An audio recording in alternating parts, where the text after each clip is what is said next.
दोस्तों, कैसे हैं आप। स्वागत है आपका एक बार फिर से हमारे सबसे बड़े सरकारी और पुराने चैनल पर। तो आज हम आपको कुछ नई और ताज़ा खबरें देने वाले हैं, जहां सरकार देगी फ्री रहने के लिए घर और नहीं लगेगी कोई भी किस्त, वो भी 6 महीने तक। तो इसी के साथ एक और खबर मैं आपको बता देती हूँ, जहाँ प्रवासी मजदूरों को दी जाएगी नौकरी। जी हाँ, तो इसकी भी पूरी रिपोर्ट मैं आपको थोड़ी देर में बताऊंगी। और इसी के साथ मैं आपको बता दूं कि चीनी बीमारी की वैक्सीन अब जून जुलाई तक पूरे देश में आ जाएगी। और साथ ही बता दें कि पीएम मोदी द्वारा जारी की गई स्कीम जहां दिए जाएंगे सीधा कैश और वो भी ट्रांसफर। जी हाँ, इसकी भी पूरी रिपोर्ट मैं आपको थोड़ी देर में बताऊंगी। तो चलिए शुरू करते हैं खबरों का सिलसिला।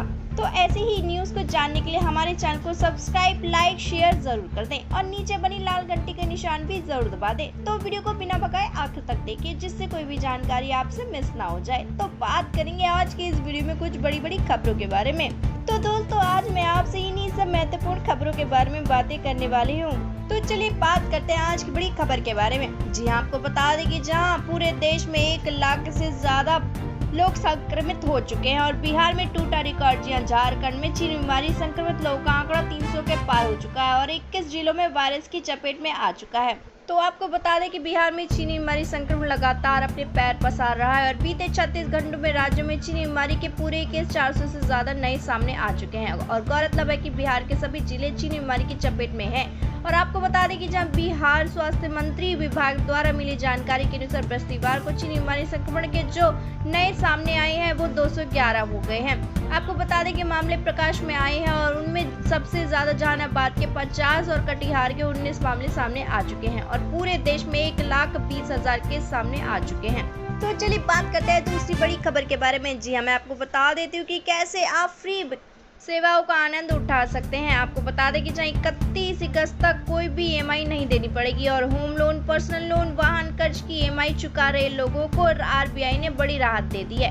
आपको बताएं कि होम लोन, पर्सनल लोन, वाहन कर्ज की EMI चुका रहे लोगों के लिए RBI ने फिर से राहत प्रदान कर दी है, जहां अब जून, जुलाई और अगस्त की EMI नहीं देनी पड़ेगी। और आपको बता दें कि EMI चाहे तो होल्ड कर सकते हैं। और आज प्रेस कॉन्फ्रेंस के दौरान RBI गवर्नर शक्तिकांत दास ने कहा कि लॉकडाउन बढ़ने से मोरेटोरियम और दूसरी राहत 3 महीने के साथ और बढ़ाई जा रही है और अब EMI देने पर राहत 1 जून से 31 अगस्त तक बढ़ा दी गई है। यानी अगर आप अगले 3 महीने तक अपने लोन की EMI नहीं देते हैं तो बैंक दबाव नहीं डालेगा और इसी तरह आप मुफ्त रह सकेंगे, वो भी अपने घर में। तो चलिए बात करते हैं दूसरी खबर के बारे में। जी हाँ, आपको बता दें कि जब प्रवासी मजदूरों को तैयार होगा डेटा। जी हाँ, केंद्र सरकार की ओर से ऐलान हो चुका है, जहाँ योजनाओं को मिलेगा काम। आपको बता दें कि जहाँ प्रवासी मजदूरों को नए काम मिल जाएंगे और रोजगार का संकट होगा दूर। जी आपको बता दें कि जहाँ डेटा के आधार पर दिया जाएगा काम। और लॉकडाउन की वजह से सबसे ज्यादा प्रभावित प्रवासी मजदूर हुए हैं और लॉकडाउन की वजह से सबसे ज्यादा प्रभावित जहां पर मजदूर हुए हैं। और हालांकि प्रवासी मजदूरों के लिए समस्याएं अभी पूरी तरह से खत्म नहीं हुई है और वो अपने गृह राज्य तो लौट गए हैं, लेकिन उनके सामने एक बड़ी संकट की घड़ी सामने आ गई है। जी हाँ, रोजगार। और इसी के लिए पीएम मोदी ने सभी प्रवासी मजदूरों की देखभाल के लिए केंद्र मंत्री थावर चंद गहलोत के नेतृत्व में GOM बनाई है। GOM ने सभी राज्यों को पत्र लिखकर कहा है कि पिछले 2 महीनों में लॉकडाउन के दौरान जो भी प्रवासी मजदूर स्पेशल ट्रेन, पैदल या अन्य किसी साधन से घर पहुंचे हैं, उनका डेटा इकट्ठा किया जाए। और आपको बता दें कि निर्देश में बताया गया है कि जिन मजदूरों का डेटा इकट्ठा होगा उसमें से उनकी स्किल और उनके काम का अनुभव भी लिखा जाएगा और डाटा में बताया जाएगा कि संबंधित मजदूर ने किस तरह के काम किए हुए हैं और उन्हें किस तरह के कामकाज में रुचि है। और आपको बता दें कि राज्यों द्वारा प्रवासी मजदूरों का डेटा दिया जाने के बाद गांव, तहसील और जिले के पते के साथ वेबसाइट पर भी जानकारी अपलोड की जाएगी। और श्रमिक मंत्रालय प्रवासी मजदूरों का डेटा शेयर कर केंद्रीय मंत्रालय और राज्य सरकारों से इन प्रवासी मजदूरों को गरीब कल्याण योजना में काम देने की भी अपील की गई है, जैसे मनरेगा के तहत प्रधानमंत्री आवास योजना, स्वच्छ भारत योजना, प्रधानमंत्री ग्रामीण सड़क योजना और राष्ट्रीय राजमार्ग निर्माण योजना। स्किल मंत्रालय इन प्रवासी मजदूरों की ट्रेनिंग के लिए भी प्रोग्राम शुरू करेगी और श्रम मंत्रालय निजी कंपनियों से भी पत्र लिखकर इन प्रवासी मजदूरों को काम देने की अपील भी करेगी। और आपको बता दें कि जब महेंद्र नाथ पांडे और प्रताप सारंगी गृह राज्य मंत्री, जो किशन रेड्डी भी GOM के सदस्य हैं। तो चलिए बात करते हैं अगली अहम खबर के बारे में, जहाँ पर आपको सीधे कैश ट्रांसफर किए जाएंगे और आयुष्मान भारत योजना जहां पर लागू हो गई है। तो थोड़ा विस्तार से बता देती हूं, जहां पर आपको 5 लाख तक की मुफ्त इलाज मिलेगा। आपको बता दें कि योजना के तहत केंद्र सरकार आयुष्मान भारत योजना के सभी लाभार्थियों को मुफ्त में कोविड-19 की जांच और उपचार उपलब्ध कराने के लिए लगातार प्रयास कर रही है और हर स्वास्थ्य कार्यकर्ता और सभी संबद्ध अस्पतालों द्वारा किए गए प्रवासी और प्रयासों ने हमें 1 करोड़ का लक्ष्य हासिल करने की मदद की है। और इस वेबसाइट पर है लाभार्थियों की लिस्ट। जी हाँ, मैं आपको बता दें कि आप आयुष्मान भारत योजना की वेबसाइट पर जाकर चेक कर सकते हैं। वहां पर आपको बता देंगे कि अगर किसी शख्स और उसके परिवार का नाम इस प्रधानमंत्री जन आरोग्य योजना लिस्ट में सम्मिलित है तो वह इलाज के लिए किसी भी सूचीबद्ध अस्पताल में प्रति वर्ष 5 लाख रुपए तक का लाभ उठा सकता है। और इस स्कीम में यह भी लागू हुआ है कि हर किसी को 2-2 हजार रुपए की रकम भी पेश की जाएगी और सीधे कैश ट्रांसफर की जाएगी, पर उसके लिए आपको अपना अकाउंट खोलना पड़ेगा और आपका खाता होना भी बहुत जरूरी है, जिससे आपको अकाउंट और कैश सीधे आपके अकाउंट में चले जाएं। तो अगर भी आप इसका लाभ उठाना चाहते हैं तो अपना अकाउंट खुलवा लीजिए और रजिस्ट्रेशन करवा लीजिए, या फिर अगर आप नहीं खुलवा पा रहे हैं या फिर आपको कोई दिक्कत आ रही है तो आप हमें कांटेक्ट कर सकते हैं। नीचे बने कमेंट बॉक्स में आप कमेंट करके अपना नाम, अपने जिले का नाम लिखकर हमें दे सकते हैं, जिससे हम आपकी मदद पाएं और आपकी हेल्प कर पाएं।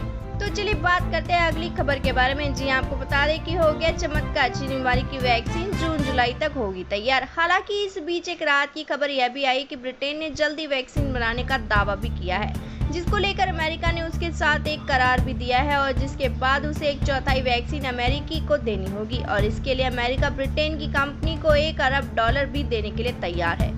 जी हाँ, आपको बता दें कि ब्रिटिश मेडिसिन निर्माता कंपनी एस्ट्राजेनेका को उम्मीद थी कि चीनी बीमारी महामारी का वैक्सीन जून-जुलाई तक तैयार हो जाएगा और एनिमल ट्रायल के बाद अब उस वैक्सीन का ह्यूमन ट्रायल चल रहा है और पहले चरण के ह्यूमन ट्रायल पर पूरा हो चुका है। और यही नहीं कि कयास लगाने जा रहे हैं और कि अगर सब कुछ सही हो तो पूर्ण निर्धारित मानकों के अनुसार परिणाम मिले तो शीघ्र ही बड़े पैमाने पर वैक्सीन का उत्पादन भी शुरू हो जाएगा और देश की अर्थव्यवस्था को पटरी पर लाने के लिए ये बेहद जरूरी कदम है। हालांकि अभी ये साफ नहीं हुआ है कि ये दवाई चीनी बीमारी में कितनी कारगर साबित होगी।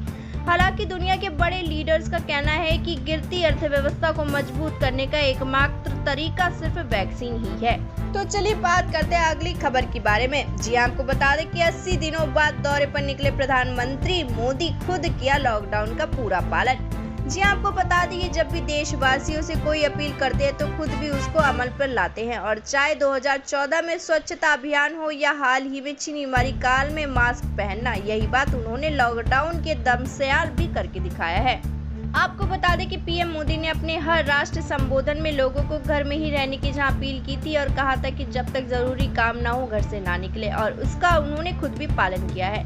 आपको बता दें कि जहां पीएम मोदी 80 दिनों बाद किसी दौरों पर निकले हैं और प्रधानमंत्री मोदी इससे पहले 19 फरवरी को प्रयागराज और चित्रकूट की यात्रा के लिए आखिरी बार दिल्ली से बाहर गए थे और आज करीब 3 महीने बाद वे आज दिल्ली से बाहर आ गए हैं। और पीएम मोदी उड़ीसा और पश्चिम बंगाल में आए तूफान का हवाई सर्वेक्षण करने के लिए साथ ही मुख्यमंत्रियों के साथ समीक्षा बैठक भी करेंगे और इसके बाद माना जा रहा है कि केंद्र की तरफ से दोनों राज्यों के लिए अलग अलग राहत पैकेज की भी घोषणा की जाएगी। और इसके पहले प्रधानमंत्री मोदी तूफान आने से पहले ही लगातार बैठकों की है और पीएमओ और खुद पीएम तूफान की हर गतिविधियों पर नजर बनाए रखे हुए हैं। और इसके अलावा एक और खबर के बारे में भी मैं आपको बता देती हूँ, जहाँ 1.5 लाख कॉमन सर्विस सेंटर पर मिल रहे हैं टिकट। जी हाँ, IRCTC की टिकट बुकिंग हो रही है। आपको बता दें कि कॉमन सर्विस सेंटर के जरिए छोटे गांवों या ग्रामीण क्षेत्रों कस्बों में रहने वाले लोग जिनको इंटरनेट की समझ कम है और वे ऑनलाइन टिकट बुक नहीं कर सकते तो उनके लिए ये बड़ा फायदा है। जी हाँ, आपको बता दें कि चीनी बीमारी संकट और लॉकडाउन के चलते जहां बीते करीब 2 महीने से अलग अलग राज्यों में फंसे लोग रेल यातायात के जरिए अपने अपने घर जाने के लिए बेताब है और लाखों की संख्या में लोग ट्रेन के लिए टिकट बुकिंग करा रहे हैं। और अब आपके मन की सवाल के बारे में भी मैं आपको बता देती हूँ, जहाँ राष्ट्रीय योजना के तहत सभी पब्लिक सर्विस तक लोगों की पहुँच आसान हो गई है और सरकार ने देश भर में कॉमन सर्विस सेंटर खोले हैं और कॉमन सर्विस सेंटरों में सरकारी, प्राइवेट और सोशल सेक्टर जैसे telecom, agriculture, health, education, entertainment, FMC और बैंकिंग और फाइनेंशियल सर्विस सभी तरह के प्रमाण पत्र, आवेदन पत्र और यूटिलिटी बिल की पेमेंट की जा रही है और इसी में रेलवे टिकट की भी बुकिंग हो रही है और इसी में रेलवे टिकट की बुकिंग भी शामिल की जा रही है। और इसके अलावा एक और खबर के बारे में भी मैं आपको बता देती हूँ, जहाँ बिहार बोर्ड 10वीं का रिजल्ट आज आ जाएगा और जानिए कि कहाँ और कैसे आप पाएंगे चेक। आपको बता दें कि बिहार बोर्ड 10वीं की परीक्षा में शामिल हुए उम्मीदवारों का रिजल्ट आज जारी किए जाने वाला है और बिहार माध्यमिक शिक्षा बोर्ड अपनी आधिकारिक वेबसाइट तथा अन्य पार्टनर वेबसाइट पर परीक्षा के रिजल्ट जारी करेगा और वे सभी उम्मीदवार जो इस वर्ष बिहार बोर्ड 10वीं की परीक्षा में शामिल हुए थे वे आधिकारिक वेबसाइट के होम पेज पर मौजूद लिंक की मदद से अपना रिजल्ट चेक कर सकते हैं। और आपको बता दें कि जहां बिहार बोर्ड 10वीं की परीक्षाएं इस वर्ष 7 फरवरी से 24 फरवरी तक आयोजित की गई थी। तो चलिए जान लेते हैं कुछ हाल मौसम का भी। दिल्ली एनसीआर में गर्मी से राहत मिलने की उम्मीद की जा रही है और कई जगह भरी आंधी और बारिश भी हो रही है। अब आपको बता दें कि लगातार बढ़ रहे तापमान के बीच राष्ट्रीय राजधानी दिल्ली और उसके आसपास के क्षेत्रों में मौसम ने रविवार को अचानक करवट ले ली है और इस दौरान दिल्ली में कई जगहों पर धूल भरी आंधी भी देखी गई है और इसी चलते अंधेरा भी छा चुका है और राहगीरी को सड़क पर चलने में जहां पर दिक्कत हो रही है। और हालांकि मौसम में आए इन बदलाव की वजह से दिल्ली एनसीआर में काफी गर्मी हो रही है और इससे राहत भी मिलने के आसार भी नजर आ रहे हैं। आपको बता दें कि वहीं गौरतलब है कि नई नोएडा में बारिश भी हुई है जिससे तापमान में कुछ कमी आई है और आने के बाद संभावना भी जताई जा रही है। और इसी के साथ मैं आपको बता दूं कि जहां सुपर साइक्लोन एम्फॉल के कारण मानसून में हो सकती है ये भी देरी। जी हां, आपको बता दें कि जहां director general doctor Mrityunjay Mohapatra ने गुरुवार को कहा है कि उत्तर भारत में साइक्लोन एम्फॉल के चलते मानसून में काफी बदलाव देखा जाएगा और मानसून में 1 जून के बजाय 5 जून को केरल के दक्षिणी तट पर शुरू हो जाएगा। तो इसी के साथ मैं चलती हूँ और आशा करती हूँ कि आपको हमारा आज का वीडियो जरूर पसंद आया होगा। तो अगर आपको हमारी आज की वीडियो पसंद आई हो तो प्लीज लाइक, शेयर और सब्सक्राइब और कमेंट भी जरूर कर दें। और अगर आप हमारे चैनल पर पहली बार आई हैं तो प्लीज हमारे चैनल को सब्सक्राइब जरूर कर दें और नीचे बनी लाल घंटी का निशान भी जरूर दबा दें। तो चलिए अब मैं बाद में मिलती हूँ अगली खबर में और ताज़ा नई खबरों के साथ और अपडेट्स के साथ। जय हिंद, जय भारत।